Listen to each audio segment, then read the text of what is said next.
ਪੱਤੇ ਹਰੇ ਹਰੇ ਤੁਹਾਨੂੰ ਜਿਹੜੇ ਡੁੱਬੇ ਨਜ਼ਰ ਆ ਰਹੇ ਨੇ, ਪਤਾ ਕੀ ਜੇ ਇੱਧਰ ਵੀ ਵਹਾ ਤੋੜੋ ਤੋੜ ਸਿਆਲਕੋਟ ਪੰਜਾਬ ਦੇ ਵਿੱਚ ਹਰ ਸ਼ਹਿਰ ਡੁੱਬੀ। ਅੱਜ ਤੋਂ 3 ਮਾਹ ਪਹਿਲੇ 4 ਮਾਹ ਪਹਿਲੇ ਕਿਸਾਨ ਦਾ 2800 ਰੇਟ ਗੰਦਮ ਦਾ ਕੱਢ ਕੇ ਕਤਲ ਹੀ ਕਿਸਾਨ ਨੂੰ ਕਰ ਦਿੱਤਾ ਗਿਆ।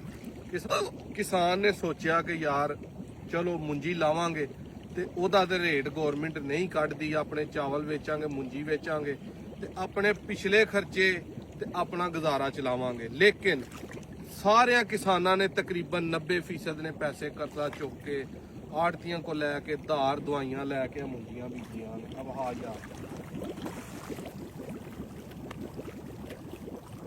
ਇਹਨਾਂ ਦਾ ਕਤਲ ਮੁੰਜੀਆਂ ਦਾ ਤੇ ਕਿਸਾਨ ਦਾ ਦੁਬਾਰਾ ਸ਼ਾਇਦ ਅਗਲੇ 5 ਸਾਲ ਕਿਸਾਨ ਨੂੰ ਹੁਣ ਦੁਬਾਰਾ ਉੱਠਣ ਦਾ ਮੌਕਾ ਨਾ ਮਿਲੇ। ਇਹਨੂੰ ਤੁਸੀਂ ਗਵਰਨਮੈਂਟ ਦੀਆਂ ਨਾਕਾਮ ਪਾਲਿਸੀਆਂ ਸਮਝ ਲਓ, ਅੱਲਾਹ ਵੱਲੋਂ ਸਮਝ ਲਓ ਕਿ ਕੁਦਰਤ ਨੂੰ ਹੀ ਨਹੀਂ ਮਨਜ਼ੂਰ ਕਿ ਕਿਸਾਨ ਜਿਹੜਾ ਨਾ ਉਹ ਪੈਰਾਂ ਤੇ ਖਲੋਏ।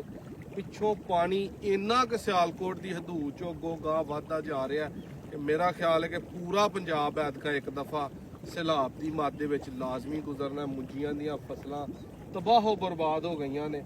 ਅੱਲਾਹ ਪਾਕ ਜਿਹੜੇ ਕਿਸਾਨਾਂ ਦਾ ਨੁਕਸਾਨ ਹੋਇਆ ਉਹਦਾ ਅਜ਼ਾਲਾ ਕਰੇ, ਆਪਣੇ ਹਿਫਜ਼ੋ-ਮਾਨ ਚ ਸਾਰਿਆਂ ਦੀਆਂ ਫਸਲਾਂ ਕਰੇ ਤੇ ਫਿਰ ਦੁਬਾਰਾ ਤੋਂ ਇਹ ਪਾਣੀ ਲੰਘ ਕੇ ਇਹ ਜ਼ਮੀਨਾਂ ਹਰੀਆਂ ਭਰੀਆਂ ਹੋਈਆਂ, ਕਿਉਂਕਿ ਜ਼ਰਾਅਤ ਹੀ ਸਾਡੇ ਪਾਕਿਸਤਾਨ ਦੀ ਰੀੜ੍ਹ ਦੀ ਹੱਡੀ ਹੈ।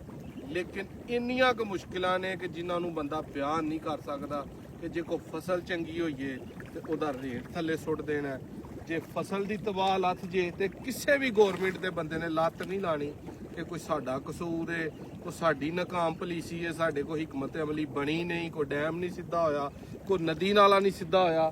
ਹਰ ਪਾਸਿਓਂ ਟੁੱਟ ਭੱਜ ਦੇ ਨਾਲ ਜਿੱਥੇ ਤੱਕ ਤੁਹਾਡੀ ਨਜ਼ਰ ਜਾਂਦੀ ਅੱਜ ਇੰਨਾ 3-3 4-4 ਫੁੱਟ ਪਾਣੀ ਘਟਿਆ ਹੈ। ਲੇਕਿਨ ਫਿਰ ਵੀ ਅਖੀਰ ਹੈ ਸਾਰਾ ਪਾਣੀ ਹੈਗਾ ਫਸਲਾਂ ਦੇ ਵਿੱਚ ਰੁੜਦਾ ਜਾਣ ਡਿਆ ਹੈ।